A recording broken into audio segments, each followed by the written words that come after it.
Bismillahirrahmanirrahim. Dear viewers, from today I begin this lecture series on the collection and transmission history of the Quran. It is primarily based on a 15-year-long research, part of which also formed my doctoral thesis. It primarily owes its inception to the questions that arose in my mind when I taught this subject to postgraduate students, and I taught the conventional view on the collection and transmission of the Quran. And then as I taught and studied this subject, more questions arose in my mind, and I made a commitment to myself that I shall try my best to find out the truth behind these questions. Today in this session, I shall present some of the important questions which arose in my mind 15 years ago, and I shall also try, inshallah, to sum up these questions as best as I can, and then in the later episodes of this topic, I shall also point out the research methodology, my objective, and a summary of the topics that we shall discuss later on. But first, as I said, in this session, I'll present before you the questions which arose in my mind at that time. The first question which arose in my mind when I began studying and teaching the subject was that currently there are 5 different versions of the Quran found in the Muslim Ummah. Now, this might be a startling revelation for most of you, but then for academic circles, this is nothing new. So we have 5 different versions of the Quran circulating in the Muslim Ummah. We have this famous version, or I would say the Riwayah of Hafs from Asim, which is the Quran, which is taught in most parts of the Muslim Ummah and which is known to most of us. And these Qurans, as I would point out, are actually named after a famous reciter who used to recite the Quran in a particular way. And when I say reciter, it does not merely refer to pronunciation, it also refers to variation in words. So when I say there are 5 versions, it means that there are 5 different versions which have different words at times. There are verbs which are different. There are nouns which are different. There's a difference between plural and singular. There's a difference between declensions or the i'rab. And then we have other differences as well. So the first of these Qurans, as I said, which circulates in most of the Muslim Ummah, is called the Riwayah of Hafs from Asim. And the second of these versions is called the Riwayah of Warsh and Nafi. And this is also, this Quran circulates in most parts of Morocco and Algeria, and almost all of, in fact, Morocco and Algeria read the Quran on the Riwayah of Warsh from Nafi. Warsh and Nafi, and as I previously said, Hafs and Asim, all these are reciters. Hafs is the student of Asim, and similarly Warsh is a student of Nafi. And Asim lived or died in 127 Hijrah, and Nafi himself died in 169 Hijrah. The third version of the Quran, which is prevalent in most parts of Libya and Tunisia, it is called the Riwayah of Qalun from Nafi. Now, Nafi, again, he had 2 students. The previous version was from Warsh, and this is from his other student, Qalun. So this is the third version of the Quran.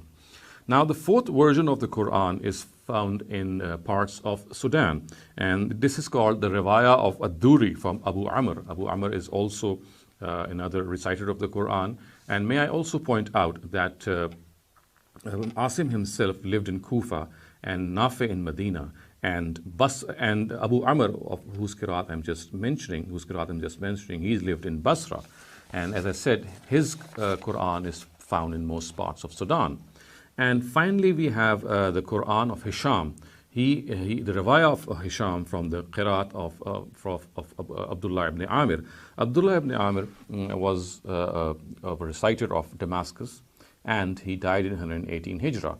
So these are 5 different versions of the Quran circulating in the Muslim Ummah currently. And as I said, the differences in these versions is not just in matters of pronunciation or dial or accent, but it also relates to differences in verb patterns, differences in nouns, different in a singular or plural noun, and similarly in declensions or i'rab. And then there are differences in particles also. For example, at places we'll have waw or a fa in a difference of opinion. And just to give you an example, that differences which are found in these various versions. So, for example, if I categorize these differences, although these categories which I have made are not exhaustive, but some of the categories which can give you some idea of these differences is that in one version we find the words, as you can see being displayed on your screen, فَإِنَّ اللَّهَ هُوَ الْغَنِيُّ الْحَمِيدُ. And in the other version we'll find فَإِنَّ اللَّهَ الْغَنِيُّ الْحَمِيدُ. So we find the word huwa is missing in one of them. Similarly, there is this difference in singular and plural nouns. So the first of these verses which I cited was Surah Hadid's 24th verse, and now I will cite Surah Tahrim's 12th verse. And the words of this verse in one of the versions is وَصَدَّقَتْ بِكَلِمَاتِ رَبِّهَا وَكُتُبِهِ وَكَانَتْ مِنَ الْقَانِتِينَ. And the words in another version are وَصَدَّقَتْ بِكَلِمَاتِ رَبِّهَا وَكِتَابِهِ. وَكِتَابِهِ. In the previous we had the plural kutub, and now we have kitab. وَكِتَابِهِ وَكَانَتْ مِنَ الْقَانِتِينَ. And then we have also the differences in verb patterns. For example, in one verse of Surah Araf, which is verse 141, the words are إِذْ أَنْجَيْنَاكُمْ مِنْ آلِ فِرْعَوْنَ يَسُومُونَكُمْ سُوءَ الْعَذَابِ يُقَتِّلُونَ أَبْنَاءَكُمْ. يُقَتِّلُونَ أَبْنَاءَكُمْ. And in another version, the words are يَقْتُلُونَ أَبْنَاءَكُمْ. And then again, we have a difference in declensions or the Arab. And in Surah Lahab, the fourth verse reads in most versions as حَمَّالَةَ الْحَطَبِ فِي جِيدِهَا حَبْلٌ مِّن مَّسَدٍ. Why some versions say حَمَّالَةُ الْحَطَبِ. So it is declined in the nominative, while the first one is declined in the accusative. So all in all, we can see that there is a difference in these areas. And if you ask me that does this difference change the meaning of the Quran as well, I will say yes. In many cases, it does change the meaning. And although the change might be very minor and it might not be of much significance, but again, it does change the meaning. And in some cases, there is a drastic change in meaning as well. For example, in the Tayammum or in the Wuzu verse of Surah Maida, which is the 6th verse of Surah Maida, if it is read in a particular way during ablution, we would not need to wash our feet.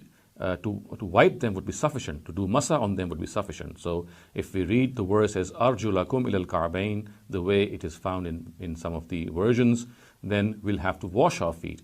But if we read it as Arjulekum, then we would not need to wash our feet. Merely wiping them or doing masa on them would be sufficient if we are doing wuzu. So you can see that there is a difference in the directives as well.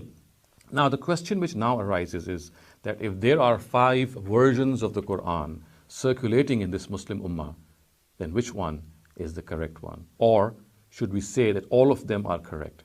So this was the first question that struck me, and obviously when I'll present my research, in my humble opinion, I'll present the answer to this question. But as I said, today I'm just enumerating these questions, just enlisting these questions.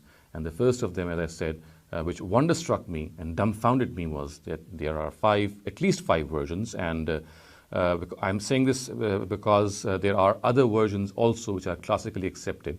But that I leave to the next point.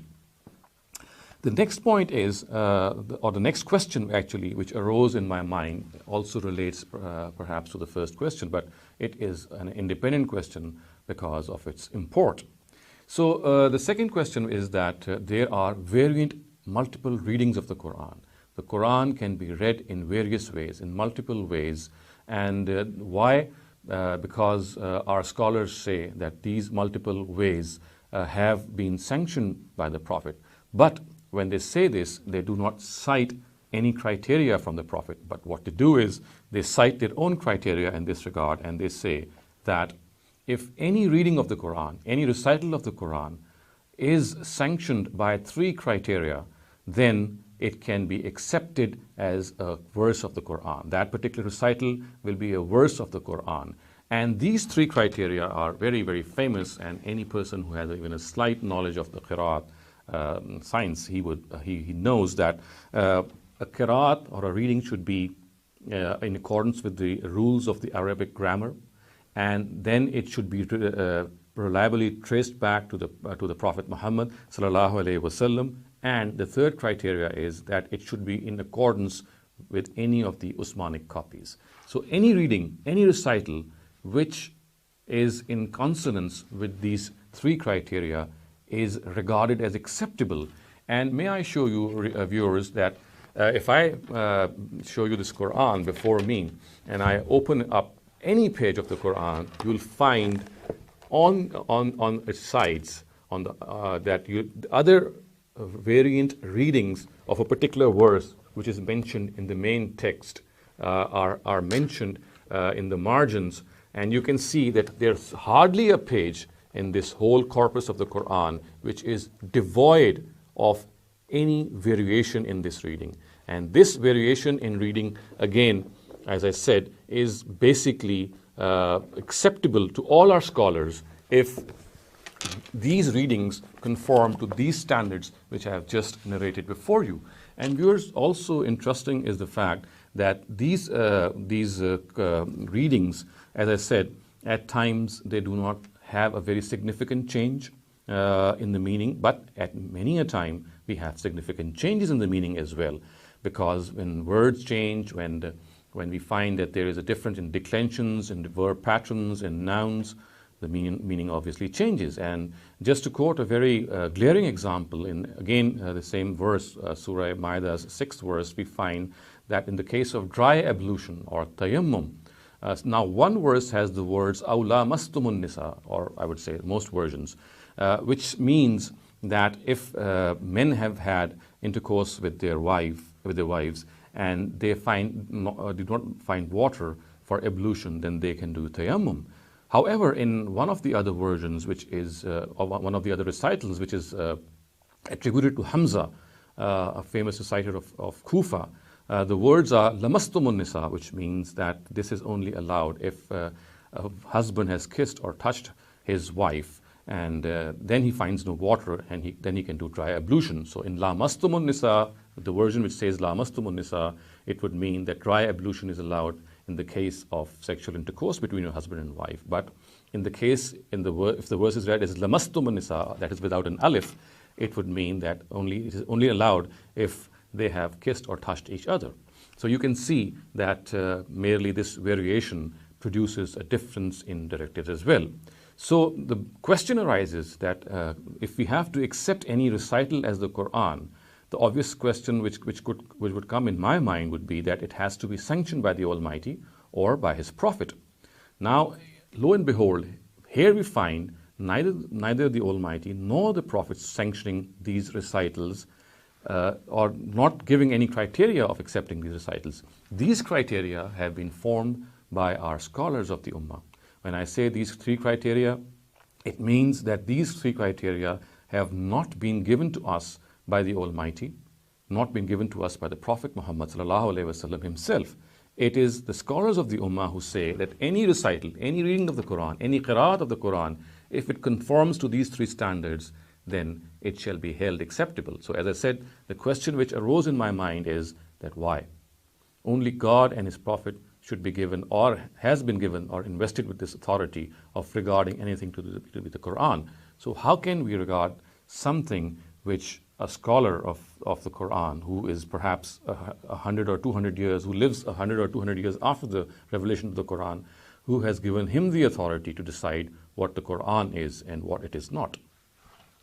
The third question, viewers, which arose in my mind is regarding certain narratives which are found in our canonical hadith books, which give us this very, very stark impression that the Quran we have today with us is incomplete. The Quran we have today with us is not complete. It is imperfect. It has something which has been left out. And I can quote many examples, but for the lack of time, I would content myself in citing two very common examples which are perhaps known to any student of the Quran who has studied the history of the Quran. So the third question, as I said, which struck my mind and which caused a lot of doubt in my mind was that we have this impression that the Quran we have today is not complete. Now, the first of these verses is the stoning verse, which is found in Bukhari. It's also found in the Muwatta of Imam Malik. But the version that I am now presenting before you is a hadith which is from Sunan of Ibn Majah. And you can see that the words are very startling and which tell us that a particular verse of the Quran had been left out from the Quran, and it still exists in certain ahadith, and it was part of the Quran, but it no longer is part of the Quran. And let me also point out the fact that no other person than Umar ibn al-Khattab radhiyallahu anhu himself is the person who narrates this hadith. So the words as recorded in the Sunan of Ibn Majah are قال عمر بن الخطاب لقد خشيت أن يطول بنا زمان حتى يقول قائل ما أجد الرجم في كتاب الله فيضل بترك فريضة من فرائض الله ألا وإن الرجم حق إذا أحسن الرجل وقامت البينة أو كان حمل أو اعتراف وقد قرأتها الشيخ والشيخة إذا زنيا فرجموهما البتة رجم رسول الله صلى الله عليه وسلم ورجمنا بعده. Umar ibn al-Khattab said, I fear that time will pass over people until someone will say, I do not find the verse of stoning in the book of God. So in this way, people will be led astray by abandoning a directive from other directives or from among the directives of God. Bear in mind that stoning is the rightful punishment for a married person who has committed adultery. And it is established through evidence or pregnancy or confession. And I have read Ash-Shaykhu wa-Shaykhatu Iza Zanaya Farjumuhuma al-Battata. This is the verse which Umar said has been left out from the Quran. And it means necessarily stone to death the married man and the married woman guilty of adultery. So this is what the conventional translation of this word is. God's messenger stoned criminals for this crime, and so did we after him. So this is the verse of the Quran which is operational today, on the basis of which punishments are given today by our conventional scholars the way they understand it, but it is no longer found in the Quran. Another example here is the suckling verse, and this hadith I cite from the Sahih of Imam Muslim. And here this hadith has been cited by none other than Aisha radhiyallahu anha. So the words are, An Aisha annaha qalat, kana fima unzila min al-Quran, ashru raza'atin ma'lumat, yuharrimna, summa nusikhna bi khamsin ma'lumat. فَتُوُفِّيَ رَسُولُ اللَّهِ صَلَّى اللَّهُ عَلَيْهِ وَسَلَّمَ وَهُنَّ فِيمَا يُقْرَأُ مِنَ الْقُرْآنِ. Aisha stated, among what was revealed in the Quran was that 10 known suckling drops of milk of a child will make him a foster son and hence make him prohibited to marry. Later, this was abrogated in a verse which mentioned 5 known drops. God's messenger died, and the verse which mentioned these 5 drops was among what was being read from the Quran. So Aisha radhiyallahu anha is supposedly saying that what makes a person as a foster son or a foster child is a suckling verse which says that 10 drops of milk when they are drunk by a child, then he becomes a foster child. And she says that this was abrogated by another verse in which instead of 10 drops, it was mentioned that 5 drops of milk are sufficient to make a child as a foster child. And what she says, which is something which is very eye-catching, is فَتُوُفِّيَ رَسُولُ اللَّهِ صَلَّى اللَّهُ عَلَيْهِ وَسَلَّمَ وَهُنَّ فِيمَا يَقْرَأُ مِنَ الْقُرْآنِ, that فِيمَا يُقْرَأُ مِنَ الْقُرْآنِ. She says that the Prophet died, and this verse was among those that was being read from the Quran. And viewers, we know that today's Quran no longer contains this verse. So the words are وَهُنَّ فِيمَا يُقْرَأُ مِنَ الْقُرْآنِ. These verses from among the Quran were from among the Quran when the Prophet died, and we obviously, as I said, these no longer exist. So these two are very prominent and glaring examples which testify to the fact that the Quran which we have today, if we go by these narratives, is incomplete. So as I said, this was the third question which struck me when I began my research. The fourth question which confronted me in this regard was that as I read through various research manuals and histories of the Quran, I found, and obviously this is something which is of established nature, that the Quran we have today has scribal errors, scriptural errors, errors in the script, and we find that these are numerous. Thus, for example, we have extra vowels mentioned in various places which are regarded as redundant. They are written, but they are regarded as redundant by the oral tradition. We have extra alifs we have extra yas and we have extra vavs. And just to give you a few examples as they are being displayed before you on the screen, this is verse of Surah Naml has extra alif contained in it. The words are لَأُعَذِّبَنَّهُ عَذَابًا شَدِيدًا أَوْ لَأَذْبَحَنَّهُ. As you can see, the underlined word, the alif which actually succeeds the other alif is an extra alif, because the word is لَأَذْبَحَنَّهُ.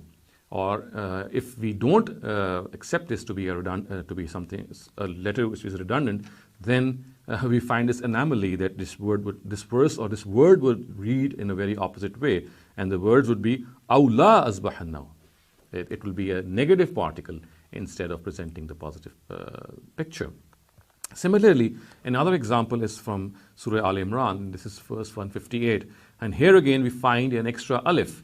The words are وَلَئِن مُتُّمْ أَوْ قُتِلْتُمْ لَإِلَى اللَّهِ تُحْشَرُونَ. The first of these alif or the second of these alif is redundant, and it has to be subtracted from reading or deleted from reading, otherwise we'll have an opposite meaning. لَإِلَى اللَّهِ تُحْشَرُونَ would mean that it is for sure that people shall be gathered before the Almighty. But if we read it with the second alif as well, then the verse would become La ilallah, and you should not be gathered before the Almighty. So you can see there is an exactly opposite meaning. And the question is that scholars generally say that the oral tradition shall rule the written tradition, and these scribal errors shall be regarded or shall be disregarded. But again, the question arises that was not the Quran checked for these scribal errors whenever it was written, or should we say that the oral tradition perhaps was correcting the written tradition, or the interesting scenario that it was the written tradition which was correct and the oral tradition which was wrongly reported. So all these questions do arise. But as I said, this is just one example. Another example, this time I'll confine myself to a single example, is the existence of an extra ya. So you can see the word of Surah Zariyat before you, the verse 47. The words are وَالسَّمَاءَ بَنَيْنَاهَا بِأَيْدِيٍ وَإِنَّا لَمُوسِعُونَ. The word aid obviously means hand. You can see that there are two yas in that word. It should have had only a single ya, but we find that there are two yas. And strangely enough, and quite amusingly, we find some of our mufassirun, some of our exegetes saying, since the hand of God is being referred to here, so therefore we have two yas here. Obviously, this is something of more of an amusement than anything which can be nearer to reality. And the third example yours in this is that we find an extra vav mentioned in many places. And a single example that I'm going to quote before you is verse 45 of Surah Araf, which is being displayed before you. As you can see, the words are Sa'urikum daral fasiqeen. And the vav here after in Sa'urikum is redundant, has no basis, it is just there and it has no function. So you can see, viewers, that these are just a few examples which I have given. Other than these examples, there are numerous examples in which we can see these scribal errors in which an extra va or extra ya or an extra alif is found in these versions of the Quran. And it is not just the Quran that we have today. Even the earliest versions of the Quran have these scribal errors. So the question obviously which arises in our mind is that why does the Quran have these scribal errors? Now, the fifth question which arose in my mind at that time when I conducted my study and studied more deeply this subject was that we know that in the times of the Caliph Usman Raziyallahu Ta'ala anhu, he had made copies of the Quran and he had sent them to various parts of his empire so that his duty as a disseminator of the Quran, he can fulfill that duty. Now, viewers, I was struck by this question because our source books say, most of them say, almost all of them say, that these versions or these copies of the Quran which Usman made in his times were different from each other. Now, the story goes, or the traditional account says, that Abu Bakr anhu had collected the Quran in his times in a single volume, and Umar and Usman anhu in his times, he summoned that copy and then he made further copies from that copy. Now, one would obviously expect that if copies are being made from a Quran, then they have to be true copies. They have to reflect exactly what the original copy said. And we also know that the original copy was a single version of the Quran. But we are struck again by this question. But when Usman made these copies, radiyallahu anhu, there were variations in these copies. There were differences in these copies. They were not reflecting what the original Quran of Abu Bakr had written in it. But we find that there are variations, and I counted once that there are at least 60 variations between these various versions, as they have been given to us by our worthy scholars. And just to give you a few examples, it is said in the Kufan and the Basran codex of the Quran, which Usman sent, the words of Surah Baqarah's Ayat, verse 132 are وَوَصَّى بِهَا Ibrahim. The words are وَوَصَّى بِهَا Ibrahim. However, in the Medinan codex, the words are وَأَوْصَى بِهَا Ibrahim. Again, we find this difference, this variation. So the question is, what exactly was written in Abu Bakr's version? Was it Wassa or was it Awsa? If it is Wassa, why was another copy made with Awsa? And if it was Awsa, then why was a copy made with Wassa? And obviously, viewers, we could not have seen both these words written on that Quran, because we find that Abu Bakr's version was of basically a single Quran, or a single version of the Quran. Similarly, viewers, in the Medinan and the Basran codex, the words were وَوَصَّيْنَا الْإِنسَانَ بِوَالِدَيْهِ حُسْنًا. However, in the Kufan codex, which Usman sent to Kufa, the words were وَوَصَّيْنَا الْإِنسَانَ بِوَالِدَيْهِ إِحْسَانًا. So in the Basran and the Medinan codex, the words were husna. The last word was husna, and in the Kufan codex it was ihsana. And again, another example, in the Iraqi codex, the words were هُوَ الَّذِي يُسَيِّرُكُمْ فِي الْبَرِّ وَالْبَحْرِ. But in the Syrian codex, the words are هُوَ الَّذِي يُنْشِرُكُمْ فِي الْبَرِّ وَالْبَحْرِ. So we have a difference of words. In the Iraqi codex, the words were يُسَيِّرُكُمْ, and in the Syrian codex, the words are يُنْشِرُكُمْ. So this was the fifth question which confounded me, that why were copies of the Quran in the times of Usman different from one another, and he even sanctioned them.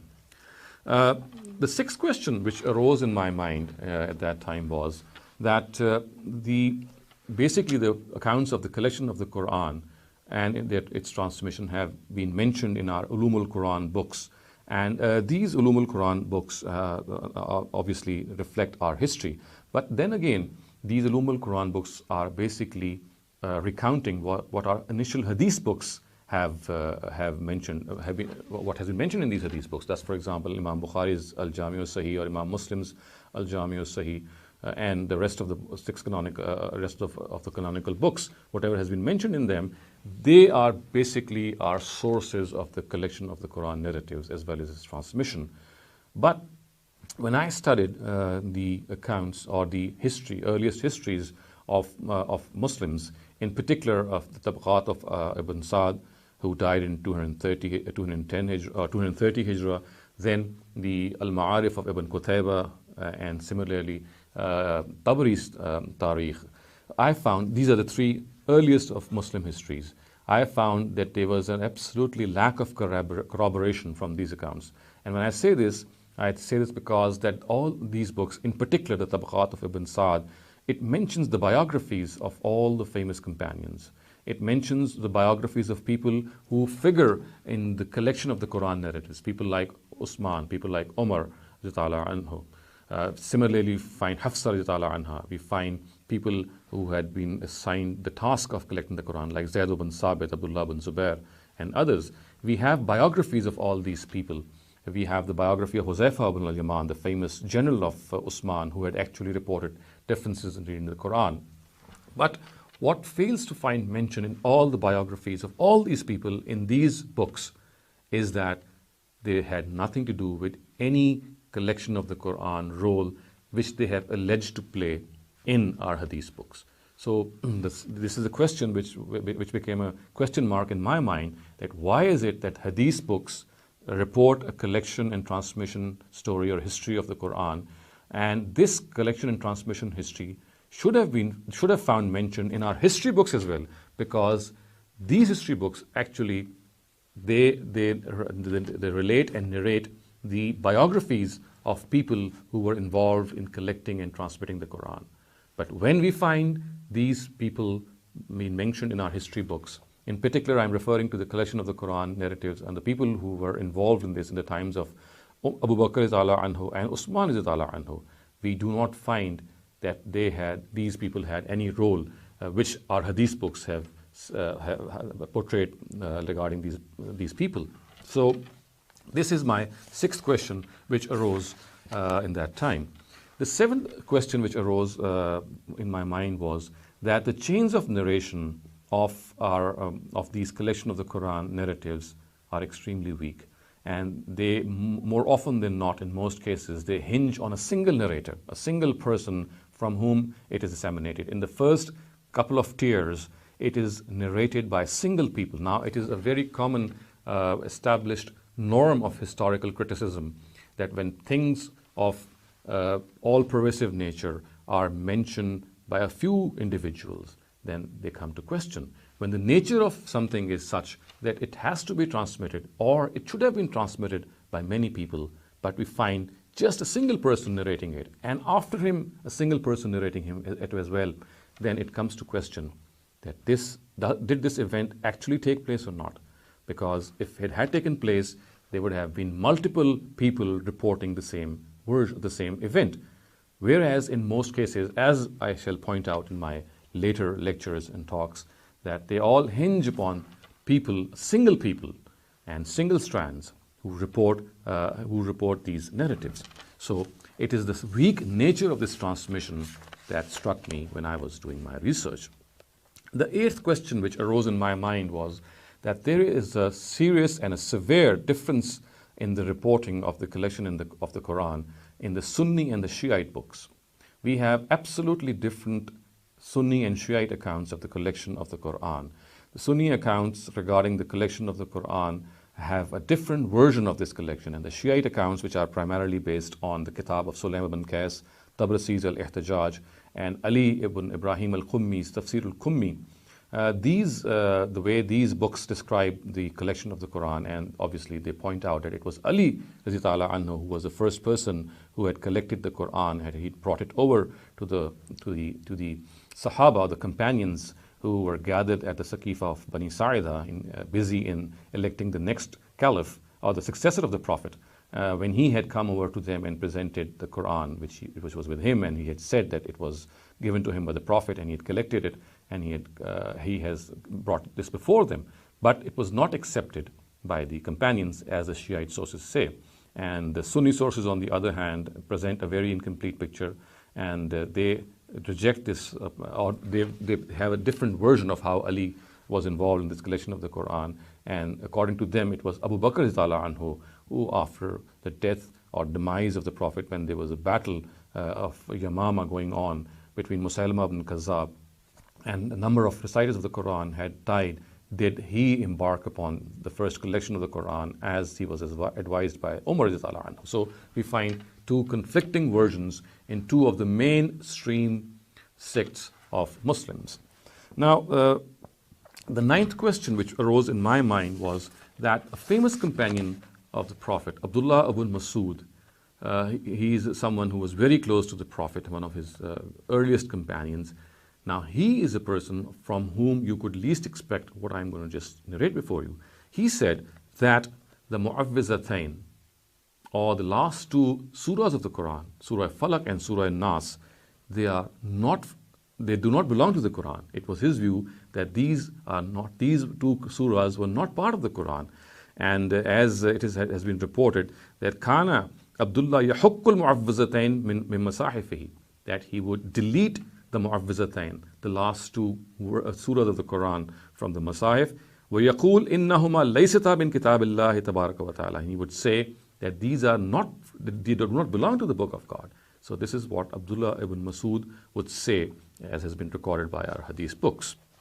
Now, the 10th question which arose in my mind was regarding the arrangement of the surahs in the companion codices. Now, as you can see, the order of the Quran Quranic surahs in Abdullah ibn Masud's codex and of Ubay ibn Ka'b's codex is being displayed before you. And this has been brought to surface by Ibn Nadim's Al-Fahrist and Suyuti's Al-Itqan. And they have displayed this arrangement in their own books and said that this is how the Quran was arranged in the companion codices. Again, this question struck me that if the Quran had a different arrangement in different companions and the Quran of Usman again had a different arrangement, then which is the correct arrangement? Why should we give up the arrangement of the other Sahaba and we stick to the arrangement which is found in the codex of Usman radiallahu anhu? So the numbers that you see, viewers, being displayed before you are the numbers which are found, are the number of the surahs. They represent, each number represents a surah in the Usmanic codex. So these numbers actually are the surahs which are the Usmanic surahs, and the way they have been arranged in these two codices of Abdullah bin Masud and Ubay ibn Ka'b respectively, you can see how starkly this arrangement is different in their codices. Now, the 11th question which struck my mind is that the orthography of the Quran, or the orthographic history of the Quran, in which vowel sounds and diacritics were inserted and the way it has been mentioned, it actually belies common sense. And the history which is generally recorded in various orthography books is that the vowel sounds were first of all, it is said that the text written, the earliest text, was devoid of vowel sounds and was also devoid of diacritics. And that would mean that the way a word should be pronounced and the way a word actually is, similar words which differ with each other by virtue of diacritics, this would not be available, it would not be apparent in that skeletal text. It is said that the vowel sounds were inserted first, and then later on, in the times of Hajjaj ibn Yusuf, the diacritics were inserted. So Abul Aswad al-Duwali is the person who first inserted the vowel sounds, and later on, about 2 or 3 decades later, Hajjaj ibn Yusuf in his time summoned some of the other people who actually then inserted diacritics. Now, the common sense question which came to my mind is that should it not have been the reverse? Because diacritical marks, or the nuqat, they are an inseparable part of a letter. If at all any insertion had to be made, it should have been the diacritics which should have come first, and then later on these vowels should have come. Because merely inserting the vowels and not being able to differentiate between a ra and a za, and a ta and a za, and a sin and a sheen, or a sa and a sha, what good would have been vowel sounds? What good have been the Arab if, in the absence of these diacritics, the Quran could still be read in various ways? So, in my mind, the history of this history of the orthography of the Quran, the script of the Quran, presented a very, very strange question. To me, the diacritics should have been inserted first, and then these vowel sounds should have been inserted, if at all the story, the way it has been narrated in our books, is true. So this is what the question that struck my mind, and it formed the 11th question. Now, the 12th question which struck my mind and which also caused doubt in my mind was that famous narrative, which most of you would be knowing, is the revelation of the Quran on 7 ahruf. It is said that the Quran has been revealed on 7 ahruf, and this again, this narrative is found in Bukhari, it is found in Muwatta, it is found in its variations are so many that most of our scholars regard this narrative to be mutawatir. They say that it is a mutawatir hadith, and strangely, not a single person is in a position to decipher what actually is the meaning of this narrative. We find different opinions, a plethora of opinions, people citing over 30 interpretations of this narrative. And a person of the caliber of Imam Suyuti has said that this narrative is among the mutashabihat, or the meaning of which is only known to God. And viewers, this narrative is one of the basic narratives in Muslim transmission and collection Quran history, because it is this narrative on the basis of which multiple readings of the Quran are accommodated and allowed. And lo and behold, we find that our Muslim scholars, they have different opinions regarding this narrative. When it is said that the Quran was revealed on 7 ahruf, we are not in a position to definitely say what this ahruf means and what the word or the letter 7 or the number 7 refers to. Thus, for example, some very common interpretation is that some people say that the 7 ahruf are 7 ways of pronouncing a word. Some say that there are 7 types of Quranic verses. This is what the meaning of 7 ahruf is. Other people say that 7 denotes 7 dialects of Arabia. Some other people say that 7 denotes 7 different types of Quranic verses, and so on and so forth. And we have even scholars who say that it denotes 7 synonyms of the Quran. So there are so many different versions of interpretation of this narrative, and it is so central to the collection and transmission of the history of the Quran, and finding so much diverse opinions and people who have different opinions regarding this narrative and still accepting it to be a central narrative in the collection and transmission of the history of the Quran, in spite of accepting the fact that we are not very sure what it means, is again something which really dumbfounded me. Finally, viewers, the 13th question, and I would say that these are some of the questions which I am citing before you. There are several others as well which came to my mind, but these are some of the ones which I would present before you. So the final question which came to my mind was that we are generally introduced and told that the Quran was transmitted in such a manner that there were thousands of memorizers of the Quran. There were heaps, and there were such a large number of people who had memorized the Quran partially and completely, and then these memorizers had transmitted this memorized Quran to the next generation, and so on and so forth. And such was this large number of memorizers of the first generation in the time of the Prophet that any transmission of error was rendered as secure. But on the contrary, we find a Muslim hadith book as highly regarded as the Jami' al-Sahih of Imam Bukhari, presenting 2 narratives which say that actually there were only 4 memorizers of the Quran who had memorized the Quran in the lifetime of the Prophet. And this is obviously in stark contrast with the claim that there were thousands of memorizers. The words of this narrative, as recorded in the Jami' al-Sahih of Imam Bukhari, are it is reported by Anas ibn Malik. He says, "Mata Nabi walam yajma'il Quran ghayru arba," and then he names those 4 persons: Abu Darda, Muaz ibn Jabal, Zayd ibn Sabit, Abu Zayd. So it says that these are the 4 people. Only the style is very restrictive. It says, "Lam yajma'il Quran ghayru arba." Only 4 people had memorized the Quran. I'm saying memorized because most of our scholars interpret this narrative, the word jam'a, to connote memorization.